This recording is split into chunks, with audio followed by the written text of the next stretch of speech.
Okay, so I've been working on the head for my animal, and as you can see, I'm making a bear and it's coming out pretty good.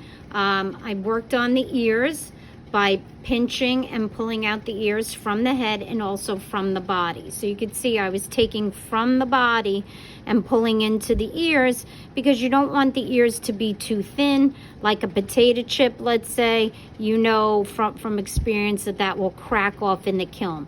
The ears have to be really thick, again, coming from the body.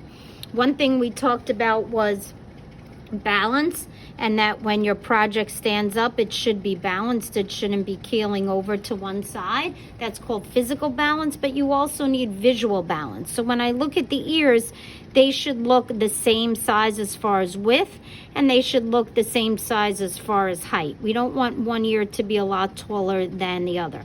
Now, obviously, we're not looking for perfection, but you want to try to get as close to that as possible. Same thing with the legs. You want physical balance, that it's going to stand up, but you also want to have visual balance where it looks pretty much even. Now, I'm working on a bear there, but I've also been working on a beaver.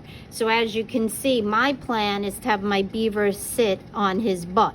I can't have him sitting up too much yet. I still need his tail, but it's slightly different looking than what, say, my bear is. So I've been working on the beaver head. It's a little different than the shape of, let's say, the bear head. So that's something that you can take into consideration. And also movement. Movement is really important key in making art. It adds interest to the art. So if you see this fetish here, one leg is slightly in front of the other. That makes it look like the animal's actually walking or crawling or moving. You could also see how the head is pointed slightly to the right. So that also adds movement, as if it's really looking. Now I have two animals here that the artist chose to make them sitting. So when they do their legs, they're quite different than how I did the bear. This one, the arms are coming out to balance, where the legs are kind of underneath and they're kind of sturdy. Same thing with the rabbit here. So take that into consideration when doing your art, possibly adding movement with the way that their head turns or with the leg coming out.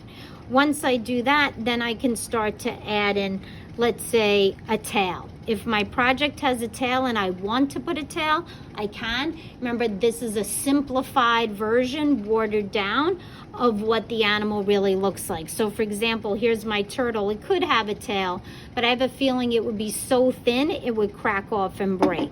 Here's my bear. It does have a little tail. Look at how cute that is coming out. So you can put a little tail. Here's my coyote. It does have a tail also. I think for the bear, I'm probably going to add in a little tail here by just pulling out. For my beaver, I'm going to really have to pull out a lot of clay to get that tail in. And here are some examples of beavers that I have. And even a badger is similar to beaver, but you see what I need to do for that tail. I have to pull out a lot more clay. So I'll do that now and I'll be back.